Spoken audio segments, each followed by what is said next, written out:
Hello friends, அஸ்ஸலாமு அலைக்கும். நாங்கள் இன்றைக்கி கொஞ்சம் ஸ்பெஷலாக எப்படி குக் பண்ணுறோம் அப்படின்னு தான் பார்க்க போகிறோம். ஒரு விசிட்டர்ஸ் வந்து வீட்டுக்கு வரனால உங்களுக்கு இந்த மாதிரி ஸ்பெஷலாக குக் பண்ணி கொடுக்குவோம். மேலும் இது நல்ல டேஸ்ட்டாகவே இருக்கும்.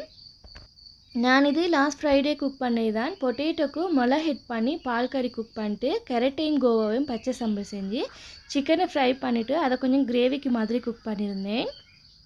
இது கூடவே கத்திரிக்காயும் ஃப்ரை பண்ணிவிட்டு அதை வதக்கி எடுத்தேன். அதோடு வந்து கஸ்டர்ட் புடிங் வந்து நான் எப்போவுமே ஃப்ரெஷ் மில்க் எட் பண்ணி தான் செய்வேன். இன்றைக்கி வந்து மில்க் மெய்ட் எட் பண்ணி எப்படி கஸ்டர்ட் புடிங் செய்கிறேன் அப்படின்ற ரெசிப்பியும் உங்களுக்கு இதில் பார்க்கலும்.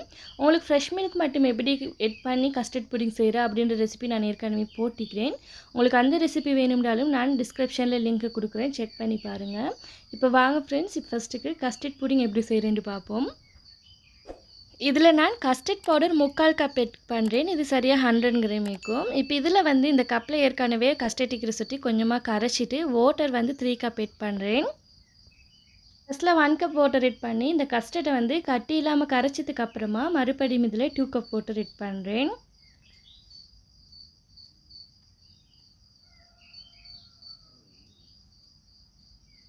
இதில் சரியாக 1 டீன் மில்க் மெய்ட் எட் பண்ணுறேன். இது சரியாக 385 கிராம் இருக்கும். இப்போ இது எல்லாத்தையுமே எட் பண்ணிவிட்டு இதையும் நல்லா கரைச்சி விடுறேன்.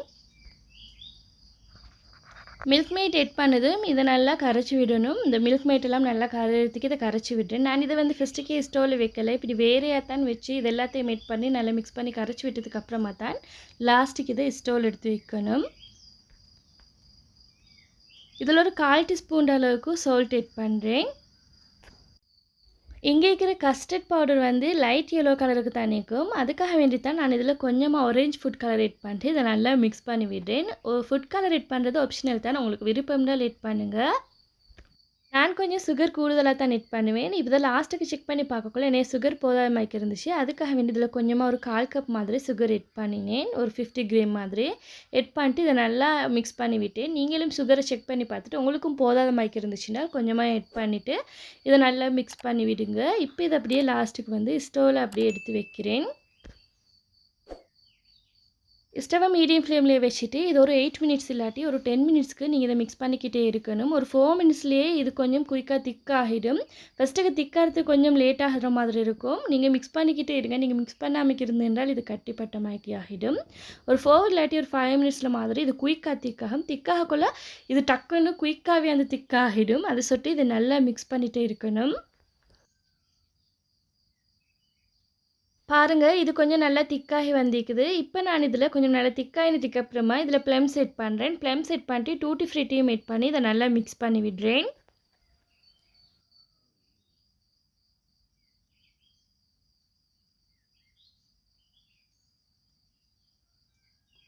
இப்போ இதோட பதம் ஓகே, நல்லா திக்காகி வந்திருக்குது. இதை அப்படியே வேறு ட்ரேக்கு மாற்றுறேன். நீங்கள் இண்டே தான் இந்த ரெசிபி ஃபஸ்ட் டைம் பார்க்குறேன்டால் ப்ளீஸ் ஃப்ரெண்ட்ஸ், நீங்கள் சப்ஸ்கிரைப் பண்ணாட்டி சப்ஸ்கிரைப் பண்ணிட்டு சலிக்கிற பெல் ஐக்கோனையும் ப்ரெஸ் பண்ணிவிடுங்க. உங்களுக்கு இந்த ரெசிபி பிடிச்சிருந்ததுனால ப்ளீஸ் ஃப்ரெண்ட்ஸ், நீங்கள் லைக் பண்ணாட்டி கண்டிப்பாக லைக் பண்ணுங்கள். நீங்கள் லைக் பண்ணினா தான் இன்றைக்கி இன்னும் நிறைய வீடியோஸ் போடுறதுக்கு நீங்கள் என்ன மோட்டிவேட் பண்ணின மாதிரி இருக்கும். நான் இது இந்த மாதிரி ஒரு ட்ரே ஒன்ல எட் பண்ணிட்டு இதுக்கு மேலே டூட்டி ஃப்ரூட்டி எட் பண்ணினேன். மற்றது வந்து வேறு ஒரு பாக்ஸ் ஒன்லேயும் இதை எட் பண்ணினேன்.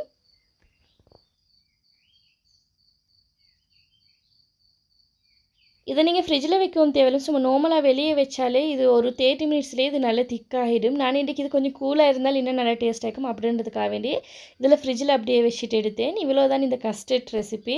நீங்களும் ட்ரை பண்ணுங்க, இது நல்ல டேஸ்ட்டாக வரும். அடுத்தது வந்து புட்டிங் செஞ்சு முடிச்சதோடு வந்து பொட்டேட்டோ கறியை வந்து குக் பண்ணோம் அப்படின்னு ஃபஸ்ட்டுக்கு பொட்டேட்டோவெல்லாம் இந்த மாதிரி சீவிட்டு இதை அப்படியே ப்ரெஷர் குக்கரில் போட்டு குக் பண்ணுறதுக்கு வச்சுருந்தேன். ஃபஸ்ட்டுக்கு பொட்டேட்டோ அவிச்சு எடுப்போம் அப்படின்ட்டு. இந்த பொட்டேட்டோ கொஞ்சம் நல்ல பெரிய சைஸ் ஆகிக்கிற சொட்டி இது இந்த மாதிரி 4ஆக தான் நான் கட் பண்ணி எடுத்தேன். நான் குக் பண்ணுற அளவுகள் எல்லாம் வந்து ஒரு 6-7 பேருக்கு மாதிரி சாப்பிடலும். இந்த பொட்டேட்டோ வந்து சரியாக 500 கிராம் தான் எடுத்திருந்தேன்.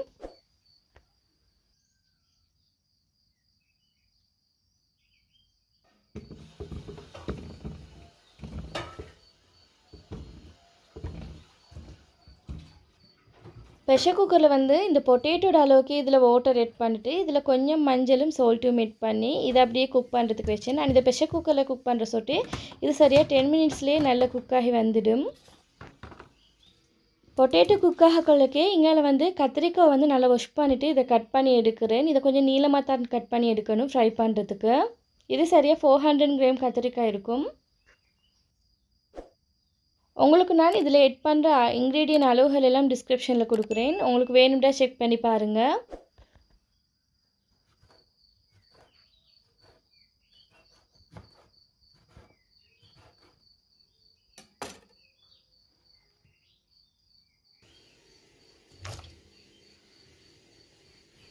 பண்ணின எல்லா கத்திரிக்காயும் வாட்டரில் எட் பண்ணிட்டு இதில் கொஞ்சமாக மஞ்சளும் சால்ட்டும் எட் பண்ணி இதை நல்லா மிக்ஸ் பண்ணி விடுறேன்.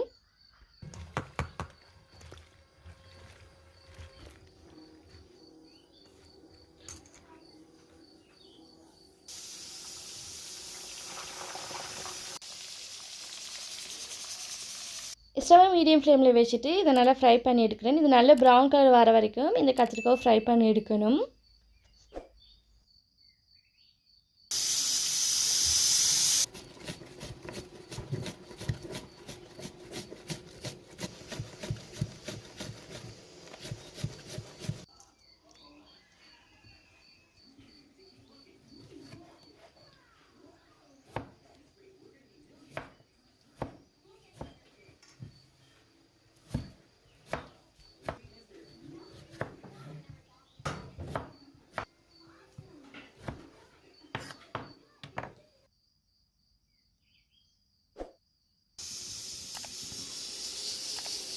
டென் மினிட்ஸ்லேயே இந்த பொட்டேட்டோ நல்லா குக்காகி வந்துட்டுது. இப்போ இதை அப்படியே வேறு எடுக்கிறேன்.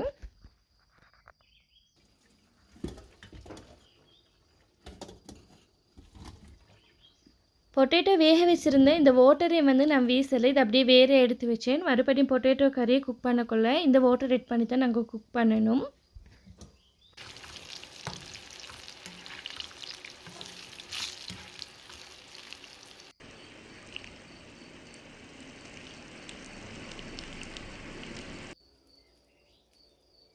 இந்த கத்திரிக்காய் நல்லா ப்ரௌன் கலர் ஆகினதுக்கு அப்புறமா இதை அப்படியே வேறு எடுக்கிறேன்.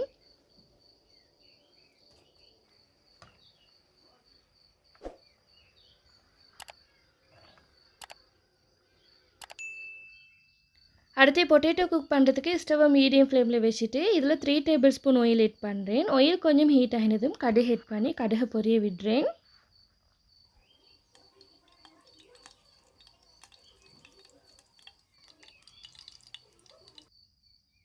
கடுகு கொஞ்சம் பொரிஞ்சு வந்ததும் 1 மீடியம் சைஸ் வெங்காயத்தை இதில் எட் பண்ணிட்டு வதக்கி விடுறேன். இந்த வெங்காயம் கொஞ்சம் வதங்கிட்டு வர கொள்ளைக்கு 1 tablespoon ginger garlic paste add பண்ணிட்டு இந்த ஜிஞ்சர் கார்லிக் பேஸ்ட்டை பச்சை வாசம் போகிற வரைக்கும் இது நல்லா வதக்கி விட்டுக்கணும் கொஞ்சம். இது கூடவே 4 கார்லிக் வெள்ளைப்பூடு பல் வந்து ஒரு 4 வெள்ளைப்பூடு பல்லை வந்து இந்த மாதிரி சின்ன பீஸாக கட் பண்ணிட்டு இதில் எட் பண்ணிவிட்டு வதக்கி விட்டுன்னு இந்த ஜிஞ்சர் கார்லிக் பேஸ்ட்டை பச்சை வாசமும் போய்த்து இந்த கார்லிக் அதாவது இந்த வெள்ளைப்பூடும் கொஞ்சம் லைட்டாக வதங்கிட்டு வர கொள்ளைக்கு இதில் ஒரு தக்காளி எட் பண்ணுறேன். தக்காளியும் கொஞ்சம் நல்லா வதங்கி வரணும். இந்த இன்க்ரீடியன்ட் அளவுகள் எல்லாம் நான் உங்களுக்கு டிஸ்கிரிப்ஷனில் கொடுக்குறேன். ரெசிபி வேணும்னா செக் பண்ணி பாருங்கள். இப்போ இந்த தக்காளி வதங்கிறதுக்கு இதை மூடி விட்டு ஒரு 2 மினிட்ஸுக்கு இதை அப்படியே வைக்கிறேன். 3 மினிட்ஸ்லேயே இந்த தக்காளி கொஞ்சம் நல்லா வதங்கி வந்துட்டுது. இப்போ நான் ஏற்கனவே பொட்டேட்டோ அவிச்சு வச்சுருந்தேன். இந்த வாட்டர் இதில் எட் பண்ணிவிட்டு இப்போ இதில் மசாலா எட் பண்ணணும். இதில் மிளகுத்தூள் வந்து 1 டேபிள் ஸ்பூனும் சீரகம் 1 டீஸ்பூனும் கொத்தமல்லி 1 டீஸ்பூனும் எட் பண்ணுறேன். இதில் 4 பச்சை கொச்சுக்கவை இந்த மாதிரி நீட்டமாக கட் பண்ணிட்டு இதில் எட் பண்ணிவிட்டு இது கூட வந்து சிக்கன் ஃப்ளேவர் சூப் கட்டி தான் நான் எட் பண்ணுறேன். உங்களுக்கு விருப்பமான என்ன ஃப்ளேவர் வேணும்னாலும் இதில் எட் பண்ணிலும் சூப் கட்டி ஒன்று எட் பண்ணினா போதும். இப்போ இதையும் எட் பண்ணிட்டு இதை நல்லா மிக்ஸ் பண்ணி விட்டுட்டு இதை நல்லா கொதிக்க விடுறேன். இந்த மசாலா பச்சை வாசம் போய்ட்டு இது நல்லா கொதித்து வரணும். இப்போ இதில் ஏற்கனவே அவிச்சு வச்சுருந்தேன் இந்த பொட்டேட்டோ எட் பண்ணுறேன். இதில் இந்த மாதிரி 2 பொட்டேட்டோ மட்டும் வேறு எடுத்து வைங்க. இது லாஸ்ட்டுக்கு மெஷ் பண்ணிவிட்டு இதில் எட் பண்ணணும். இப்போ இதை நல்லா மிக்ஸ் பண்ணி விட்டுட்டு இதில் லாஸ்ட்டுக்கு மாசித்தூள் கொஞ்சம் எட் பண்ணுறேன். ஒரு 1/2 டீஸ்பூன் இல்லாட்டி ஒரு 1 டீஸ்பூன் அளவுக்கு மாதிரி மாசித்தூள் எட் பண்ணிட்டு இதை நல்லா மிக்ஸ் பண்ணி விட்டுட்டு இதை ஒரு கொதிக்க கொள்ளைக்கு இதில் நான் ஃப்ரெஷ் மில்க் எட் பண்ணுறேன். ஃப்ரெஷ் மில்க்குக்கு பதிலாக உங்களுக்கு கோகோனட் மில்க் எட் பண்ணுவோம். மேலும் இங்கே பெருசாக எங்களுக்கு கோகோனட் மில்க் கிடைக்கிற இல்லை. ஐசோட்டி நான் இந்த மாதிரி ஃப்ரெஷ் மில்க் தான் எட் பண்ணுவேன். மில்க்கும் வந்து உங்களுக்கு எந்த அளவுக்கு வேணுமோ அந்த அளவுக்கு மாதிரி அந்த கிரேவிக்கு எந்த அளவுக்கு தேவையோ அந்த அளவுக்கு மாதிரி பார்த்து எட் பண்ணிடும். இது கூட நான் ஏற்கனவே வேறு எடுத்து வச்சுருந்தேன் இந்த பொட்டேட்டோ வந்து இந்த மாதிரி நல்லா மெஷ் பண்ணிவிட்டு இதில் ஆட் பண்ணேன். இந்த மாதிரி நீங்கள் செய்யக்குள்ளைக்கு வந்து இந்த பொட்டேட்டோ கறி வந்து நல்லா திக்கான கிரேவியாக வரும். அப்படி செய்யக்குள்ள நல்ல டேஸ்ட்டாகவும் இருக்கும். இப்போ இதை நல்லா மிக்ஸ் பண்ணி விட்டுட்டு இப்போ இது ஒரு கொதிக்க கொள்ளைக்கு அப்படியே ஸ்டவ் ஆஃப் பண்ணுறேன். இவ்வளோ தான் பொட்டேட்டோ கறி. நீங்களும் ட்ரை பண்ணி பாருங்கள். இது நல்ல டேஸ்ட்டாக வரும். இது கீ ரைஸோட இந்த மாதிரி மிளகுக்கு பொட்டேட்டோ கறி செய்யக்குள்ள இது நல்ல டேஸ்ட்டாக இருக்கும். பொதுவாக நான் வந்து எப்பவும் இப்படித்தான் கீ ரைஸ் செய்யக்குள்ளைக்கு இந்த பொட்டேட்டோ கறியை செஞ்சுருப்பேன். நான் வந்து இதில் கருவேப்பிலை ஆட் பண்ணல. இங்கே கருவேப்பிலையும் எனக்கு கிடைக்கல. நீங்கள் கறியில் ஃபஸ்ட்டுக்கு ஒயில்ற கருவேப்பிலையும் ஆட் பண்ணுங்கள். நல்ல டேஸ்ட்டாக இருக்கும். நல்ல மணமாகவும்.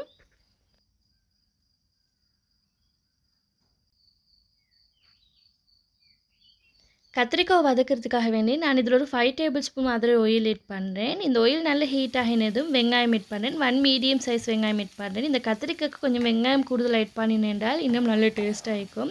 நான் இன்க்ரீடியன்ட் அளவுகளை கொடுத்துக்கிறேன். எத்தனை கிராம் கத்திரிக்காய்க்கு வெங்காயம் ஆட் பண்ணுறேன் அப்படின்ற அளவுகளையும் வந்து டிஸ்கிரிப்ஷனில் கொடுத்துக்கிறேன். உங்களுக்கு வேணும்னா செக் பண்ணி பாருங்கள். இந்த வெங்காயம் கொஞ்சம் நல்லா வதங்கி வரணும். இது நல்லா வதங்கி வந்ததுக்கப்புறமா நான் இதில் தக்காளி ஆட் பண்ணுறேன். வெங்காயம் ஆட் பண்ணக்குள்ள உங்கள்கிட்ட கருவேப்பிலை இருந்துச்சுன்னா கருவேப்பிலையும் ஆட் பண்ணிவிட்டு நல்லா வதக்கி விடுங்க. இப்போ இந்த தக்காளி வந்து கொஞ்சம் நல்லா வதங்கி வரணும். இந்த தக்காளி நல்லா வதங்கி வர வரைக்கும் இதை நல்லா மிக்ஸ் பண்ணிக்கிட்டு இருக்கணும். பாருங்கள், இப்போ இந்த தக்காளி நல்லா வதங்கி வந்ததுக்கப்புறமா நான் இதில் வெள்ளைப்பூடு ஒரு 5-6 பல் மாதிரி வெள்ளைப்பூடு ஆட் பண்ணிட்டு பச்சை கச்சிக்கும் இந்த மாதிரி நீட்டமாக கட் பண்ணிட்டு இதையும் வதக்கி விடுறேன்.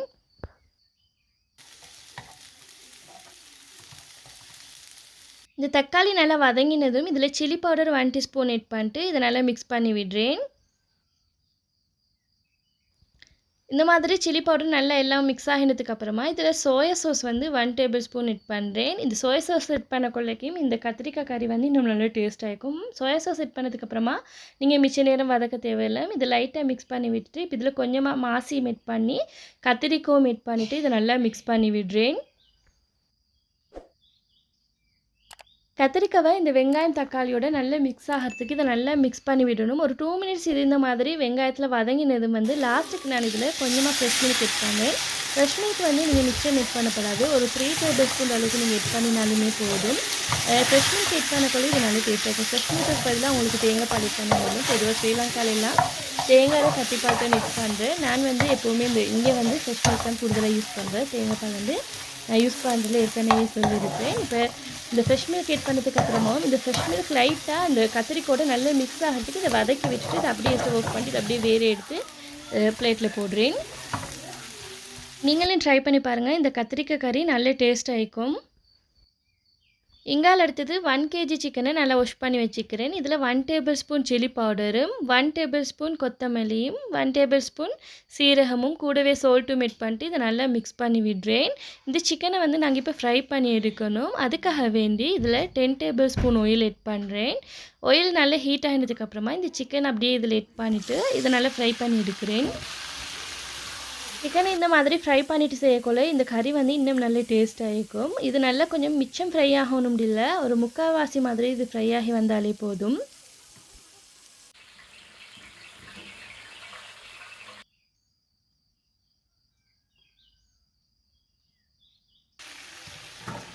பாருங்கள், இதை 15 மினிட்ஸுக்கு இந்த மாதிரி நல்லா மிக்ஸ் பண்ணி விட்டு இதை ஃப்ரை பண்ணி எடுத்துக்கிறேன். இப்போ இதை அப்படியே வேறு எடுக்கிறேன்.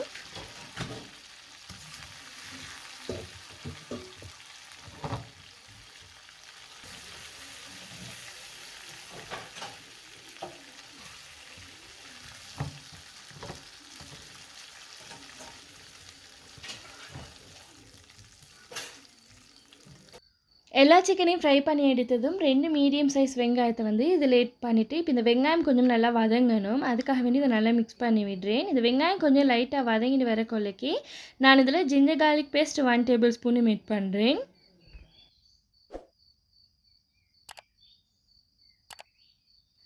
கட்டாயம் இந்த சிக்கனை வந்து ஃப்ரை பண்ணி இந்த மெத்தடுக்கு செஞ்சு பாருங்கள் ஃப்ரெண்ட்ஸ். இது நல்ல டேஸ்ட்டாக வரும்.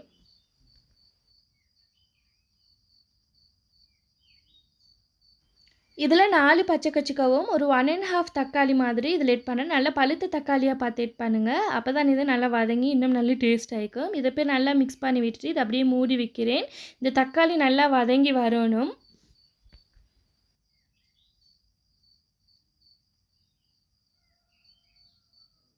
இது ஒரு 5 மினிட்ஸ்க்கு இத அப்படியே மூடி விட்டு வதக்கி விட்டேன். இப்ப இந்த தக்காளி கொஞ்சம் நல்லா வதங்கி வந்திக்குது. இத லைட்டா கொஞ்சம் மிக்ஸ் பண்ணின மாதிரி எடுங்க. அப்பதான் இது இன்னும் நல்ல டேஸ்ட்டா இருக்கும்.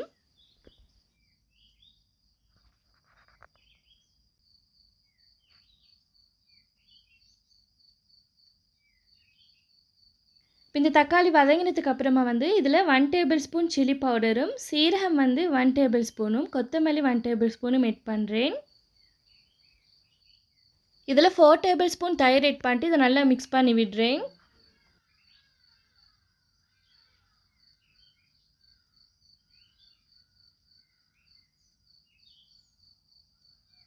இத நல்லா மிக்ஸ் பண்ணி விட்டதும் இதில வாட்டர் ஆட் பண்றேன். இதில வாட்டர் ஆட் பண்ணதுக்கு அப்புறமா இதில கொஞ்சமா சால்ட்டும் ஆட் பண்றேன். சால்ட்டையும் ஆட் பண்ணிட்டு இத நல்லா மிக்ஸ் பண்ணி வச்சுட்டு இத அப்படியே கொதிக்க விடுறேன். இத மூடி விட்டு நல்லா கொதிக்க விடுங்க. இதில அந்த மசாலா வாசமெல்லாம் கொஞ்சம் போறதுக்கு.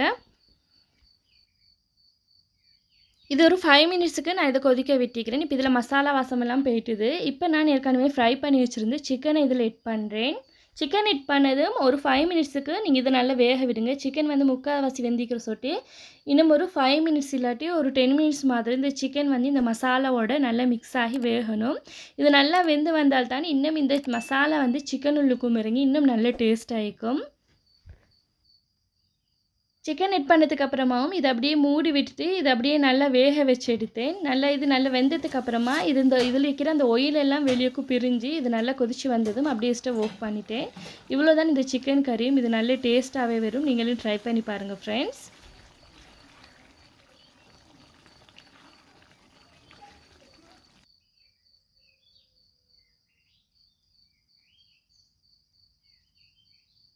இதில நான் 1 கேஜி ரைஸ் எடுத்துக்கிறேன். இந்த பவுல்ட வந்து காவாசி மாதிரி வருது. நாங்க இதில வாட்டர் எப்படி ஆட் பண்ணணும்னா, இதில எந்த அளவுக்கு ரைஸ் இருக்குதோ, அதே அளவுக்கு 2 மடங்கு வாட்டர் ஆட் பண்ணணும். அதாவது 1 கப் ரைஸுக்கு 2 கப் வாட்டர் ஆட் பண்ணணும். இங்கால ரைஸ் ஆட் பண்ணுறது இந்த ரைஸை குக் பண்ணுறதுக்காக வேண்டி இதில கீ 1 டேபிள் ஸ்பூனும் ஆயிலும் ஆட் பண்ணிட்டு, இந்த ஆயில் ஹீட் ஆனதுக்கு அப்புறமா வெங்காயம் ஆட் பண்ணுறேன். வெங்காயம் கொஞ்சம் வதங்கி வரக்குள்ளக்கி இதில வந்து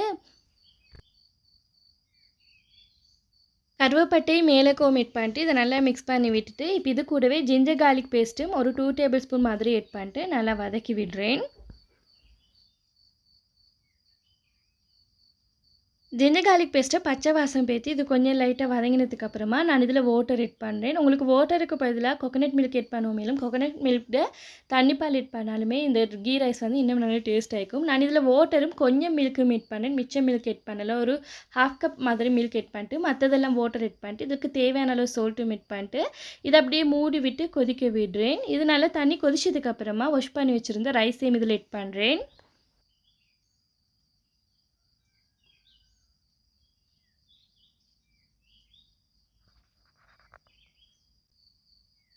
உங்களுக்கு வாட்டர் அளவு வந்து இந்த மாதிரி செக் பண்ணிக்கோ. மேலும் இந்த அகப்படை வந்து முக்கால்வாசி வந்து இந்த ரைஸுக்கு மேலுக்கு வாட்டர் இருக்குதான்னு செக் பண்ணி பார்க்கணும். இதில் இந்த மாதிரி முக்கால்வாசி மாதிரி இருக்கணும். அப்படின்னா இந்த கை விரல் வந்து இந்த 2 இன்ச்சை விட கொஞ்சம் கூடுதலாக இருக்கணும். அந்த மாதிரி இருந்துச்சுன்னா அந்த வாட்டர் அளவு சரியாக வரும்.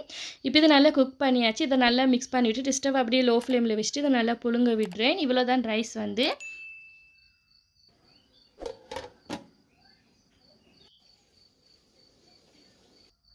இங்கால அடுத்தது சலாட் செய்கிறதுக்காக வேண்டி கோவாவும் கேரட்டும் தக்காளியும் பச்சைக்குச்சிக்கும் வெங்காயமும் கட் பண்ணி வச்சுக்கிறேன். இப்போ இதை அப்படியே வேற ஒரு பவுலில் போட்டுட்டு இப்போ இதில் வந்து பாதி லெமனையும் புழிஞ்சு விடுறேன்.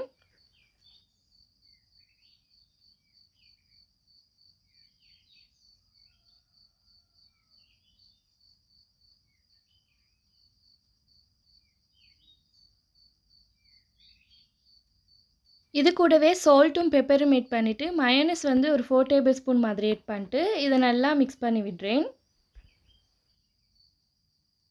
இவ்வளோதான் சலாட் ரெசிபி ஃப்ரெண்ட்ஸ். உங்களுக்கு நல்ல ஈஸியாகவே செஞ்சிடலும். இது நல்ல டேஸ்ட்டாக மேய்க்கும். இதில் மயோனைஸ் செட் பண்ணிட்டு இந்த மாதிரி மிக்ஸ் பண்ணி விடக்குள்ள நீங்களும் ட்ரை பண்ணி பாருங்கள். இது நல்ல டேஸ்ட்டாக வரும். இவ்வளோதான் ஃப்ரெண்ட்ஸ். இன்றைக்கி எங்களோட ஃப்ரைடே லஞ்ச் வந்து நீங்களும் ட்ரை பண்ணி பாருங்கள். இது நல்ல பெர்ஃபெக்டாகவே வரும். பிகினர்ஸுக்கு இந்த ரெசிபி எல்லாம் நல்லா யூஸ்ஃபுல்லாக இருக்கும் அப்படின்னு நம்புகிறேன். இதில் இன்க்ரீடியன்ட் அளவுகள் எல்லாமே நான் டிஸ்கிரிப்ஷனில் கொடுத்திக்கிறேன். உங்களுக்கு ரெசிபி வேணும்னா செக் பண்ணி பாருங்கள். உங்களுக்கு இந்த ரெசிபி பிடிச்சிருந்தால் ப்ளீஸ் ஃப்ரெண்ட்ஸ் லைக் பண்ணுங்கள், ஷேர் பண்ணுங்கள், கமெண்ட் பண்ணுங்கள். மறக்காமல் சப்ஸ்கிரைப் பண்ணிட்டு சைடில் இருக்கிற பெல் ஐக்கானை ப்ரெஸ் பண்ணிவிடுங்க. Thanks for watching.